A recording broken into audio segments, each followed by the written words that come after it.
Goeiedag, Vanessa Foster van die Bybel in 1 jaar saam met julle.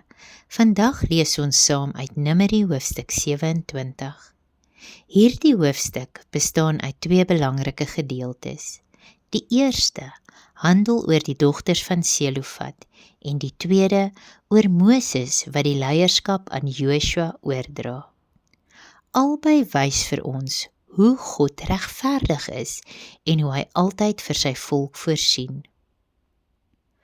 Normaalweg is 'n vader se grond aan sy seuns oorgedra en die dogters van Selofat was egter bekommerd oor wat met hul vader se erfdeel sou gebeur, omrede hy geen seuns gehad het nie.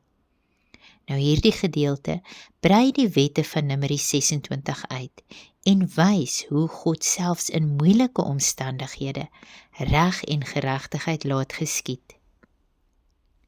Vir 'n Israeliet was 'n erfdeel baie meer as net grond. Dit het beteken dat jou familie se naam en plek in Israel sou voortbestaan. En as Selofat geen erfgenaam gehad het nie, sou sy naam as te ware uitgewis word. Ons sien hierin ook 'n geestelike les. Net soos die dogters van Selofat hul erfdeel ontvang het, ontvang ons as gelowiges ook ons geestelike erfenis deur Jesus Christus. Deur hom kan ons God as ons Vader nader en deel hê aan die ewige erfenis wat hy vir sy kinders voorberei het. Ons lees dat Moses nie self besluit het wat reg is nie. Hy het die saak na die Here geneem en God om leiding gevra. Dit herinner ons daaraan dat ons ook nie op ons eie wysheid moet staatmaak nie, maar God se wil moet soek. God verklaar dan dat die dogters reg was. As 'n man geen seuns gehad het nie, moes sy dogters die erfdeel ontvang. Daarna word die erfwette verduidelik. En hierdie wette wys dat God 'n God van orde en geregtigheid is. Vanaf verse 12 tot 14 verander die fokus. Die Here sê vir Moses dat hy die beloofde land wel sal sien, maar nie sal binnegaan nie. Hy moes op 'n berg klim, Kanaan aanskou en daarna sou sy lewe tot 'n einde kom. Volgens Deuteronomium 34 het dit presies so gebeur. Ons lees wel in Deuteronomium 3 dat Moses God gevra het om hom tog die land te laat binnegaan, maar God het geweier. Dit herinner ons daaraan dat selfs getroue dienaars nie die gevolge van ongehoorsaamheid kan ontvlug nie. God is genadig, maar hy bly ook heilig en regverdig. Wat besonders is Moses se reaksie. Hy probeer nie met God redeneer of sy eie belange eerste stel nie. Sy grootste bekommernis is dat Israel nie sonder leiding agterbly nie. Ons lees dat hy God aanspreek as die Here, die God van die geeste van alle vlees.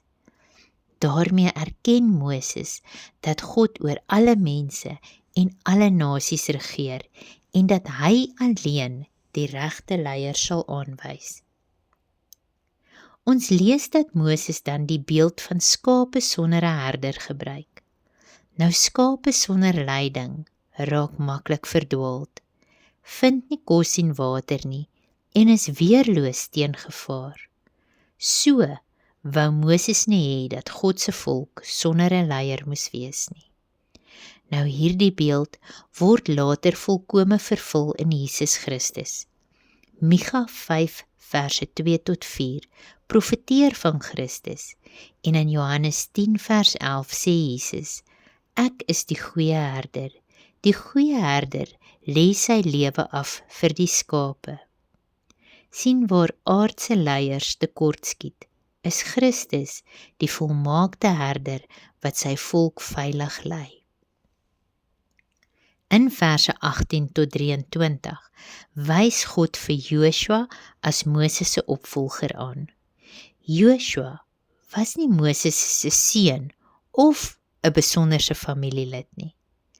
Wat hom bekwaam gemaak het, was dat die Gees van God in hom was, en dit was sy belangrikste kwalifikasie.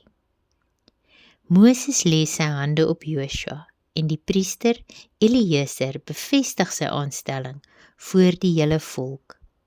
So begin Joshua reeds saam met Moses die volk lei, totdat hy later die leierskap volledig oorneem.